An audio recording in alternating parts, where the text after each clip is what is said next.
Ito na mga super mom, ang sinasabi kong sangkot siya. Tignan nyo, naglabas na siya ng sarili niyang mantika.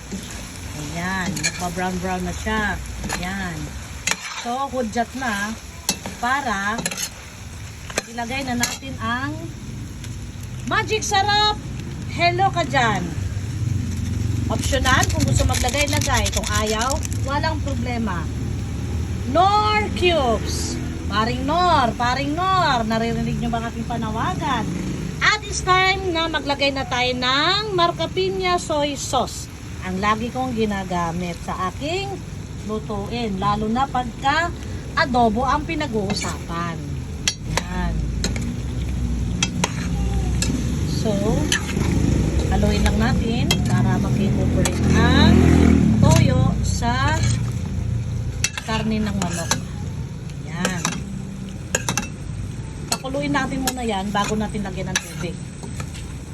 Mas masarap ang lasa kapag pinasipsip mo muna ang toyo sa karne bago mo lagyan ng tubig para pakuluan at sa ganon ay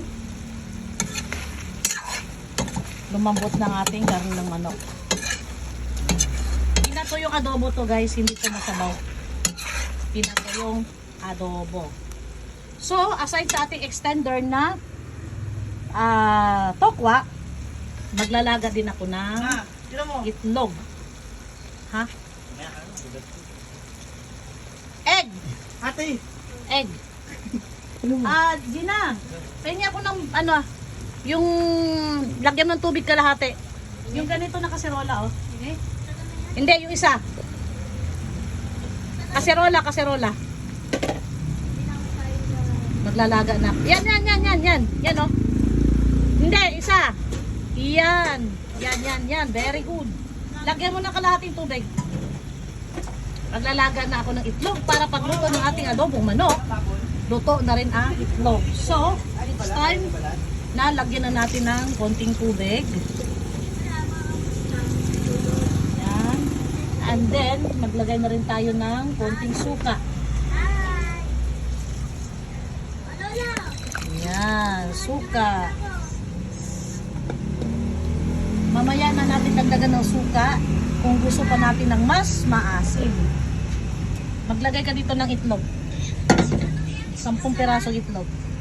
Dahan-dahan na, wag mo ibagsak ha.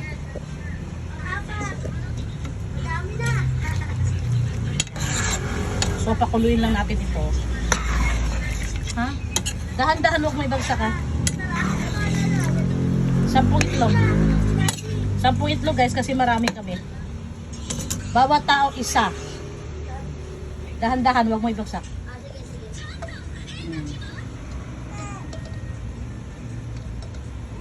Ganda pa, kulang pa 5. Super jumbo yung itlog namin guys. By tawag nito Bounty Fresh. Ayan oh. By Bounty Fresh ang ating itlog. Bounty Fresh. Baka marinig mo naman ang hinain ko. So pakuluin muna natin to. After kumulo, tikman natin ng timpla kung okay na. Ilalagay na natin ang ibang mga rekado.